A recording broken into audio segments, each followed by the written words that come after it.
देश के संविधान निर्माता बाबा साहब अंबेडकर ने एक बात कही थी कि शिक्षा वो शेरनी का दूध है, जो इसे पिएगा वो दहाड़ेगा। लेकिन काश बाबा साहब को यूपी के मक्कार अधिकारियों का पता होता कि यहाँ ऐसे ऐसे लोग हैं कि गांव देहात के सरकारी स्कूल में मेहनत मजदूरी और मजबूरी के साथ पढ़ रहे बच्चों के लिए सरकार ने जो किताबें भेजी वो इन किताबों को कबाड़ में बेचकर खा जाएंगे और डकार तक नहीं लेंगे।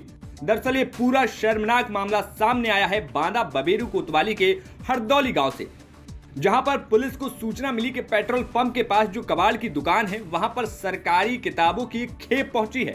मौके पर जब पुलिस पहुंची तो वहां पर करीब 10 क्विंटल वजन की किताबें बरामद हुई। बाजार की कीमत के हिसाब से देखें तो इनकी कीमत लाखों में बताई गई, लेकिन कबाड़ की दुकान में इन्हें कुछ हजार रुपए में बेच दिया गया। और इस पूरे कांड के पीछे जो नाम सामने आया, आरोप लगे संकुल प्रभारी विवेक यादव पर। जानकारी के मुताबिक विवेक यादव के द्वारा ये किताबें बेची गईं और इस पूरी करामात में खंड शिक्षा अधिकारी की भी मिली भगत होने के आरोप लग रहे हैं। स्थानीय लोगों ने तो शिक्षा विभाग के अफसरों पर भी मिली भगत के आरोप कह डाले हैं। फिलहाल मौके से पुलिस किताबों को थाने ले आई है और आईपीसी की धारा 403, 409, 411 और 413 के तहत मुकदमा दर्ज कर लिया गया है। बताया गया कि संकुल प्रभारी विवेक यादव तब से फरार हैं।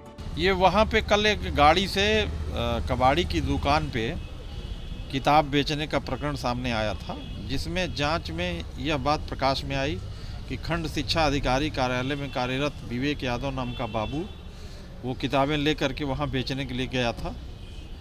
अभियोग पंजीकरण की कार्रवाई करके इसमें शीघ्र गिरफ्तारी की कार्रवाई कराई जाएगी। और सर कितनी किताबें थी, कितनी कीमत की थी, कुछ आंकड़ा?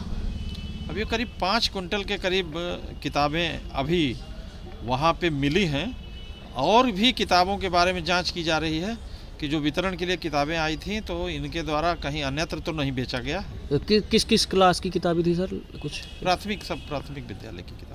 वहीं जब इस पूरे प्रकरण को लेकर बेसिक शिक्षा अधिकारी से बात की गई तो वे मामले में बचाव करती हुई दिखी। उन्होंने बताया कि तत्काल खंड शिक्षा अधिकारी को भेजा गया है, जांच कराई जा रही है। जांच के बाद दोषियों पर कड़ी कार्रवाई भी की जाएगी।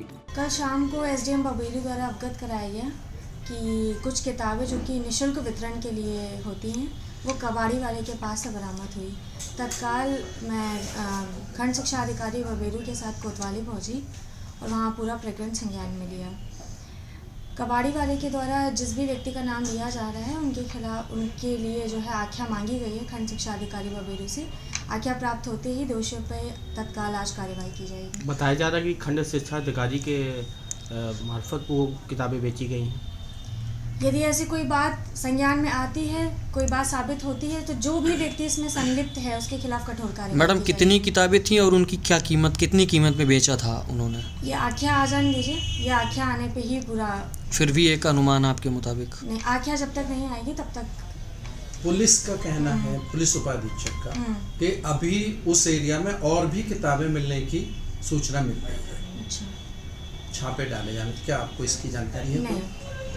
मैडम सरकार भी और कई प्रकार से बच्चों पे भविष्य पर लगातार काम कर रही है, लेकिन इधर बांदा में किताबें बेची जा रही हैं, इसका ऐसा क्यों? आप आख्या आने दीजिए, इसके वृहद स्तर पर जांच कराई जाएगी और जो भी व्यक्ति इसमें दोषी उनके खिलाफ कार्रवाई की जाएगी। फिलहाल सबसे बड़ा सवाल ये है कि हजारों की संख्या में किताबें कबाड़ की दुकान तक तो आ गई, लेकिन जिन हजारों बच्चों को ये किताबें मिलनी थी उनके भविष्य पर किताबें न मिल पाने के कारण क्या प्रभाव पड़ा होगा। बहरहाल विभाग ने अपने रूटीन के हिसाब से जांच करने के बाद कार्रवाई करने की बात तो कहकर अपना काम पूरा कर लिया है। ऐसे में अब ये देखना होगा कि क्या ये जांच मुकम्मल होती है और ऐसे निकम्मे अधिकारी कब तक पकड़े जाते हैं। बांदा से सिद्धार्थ गुप्ता की रिपोर्ट, यूपी तक।